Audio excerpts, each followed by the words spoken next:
Hey writers, yesterday we touched and told our story across the pages. And today I want to show you the sketches that I did and that I'm so excited I'm actually ready to write the words today. So I'm going to show you my screen. I can show you what I worked on.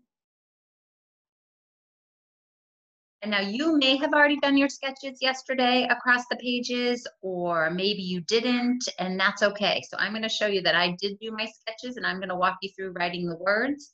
But if you're working on your sketches today, that's what you want to focus on. Or maybe you're already ready to start a new story. So remember, we're all different writers. We're always at different places.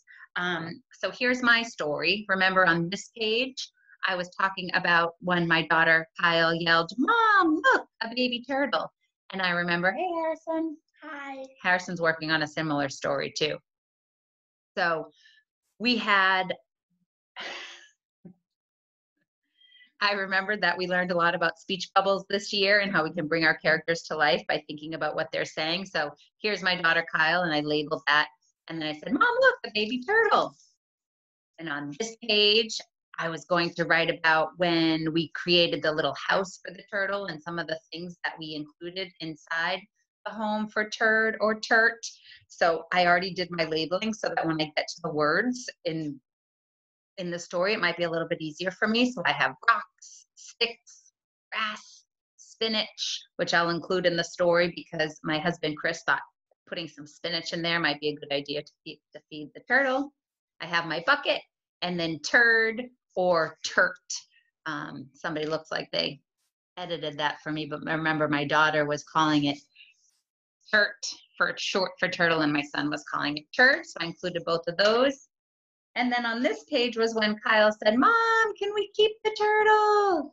And I have a thought shot here. Remember we used those a lot this year in writing too, like me thinking like, "Oh man, we have to give it back." And I remember I was kind of sad because I'm like, "Oh, she's going to be super bummed that we have to give it back because she's been wanting a pet for so long," right?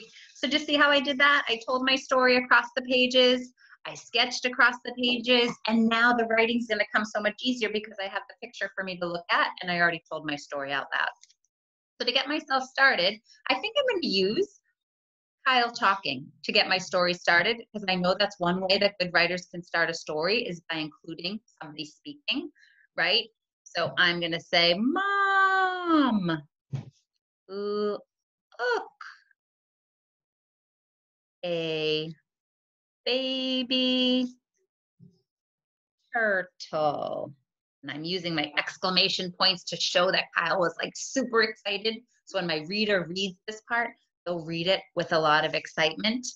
And I'll say, "Kyle yelled,"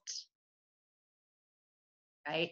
And so now I'm going to stop and I'm going to reread what I wrote. "Mom, look, a baby turtle," Kyle yelled, right? So just see how I did that? I'm stretching out my sounds too as I'm writing to try to be an independent writer, right? Because I can't stop and ask my family every 2 minutes, "How do you spell? How do you spell?" Right? I'm going to do my best. I'm going to stretch out my sounds, and I'm going to keep writing my story using the pictures as a guide. Okay, so hopefully by today, by the end of today, you'll have one story written, and that you'll be able to share that in some way, however your teacher instructs you to do that. And I can't wait to read these stories. All right, have a great day, writers.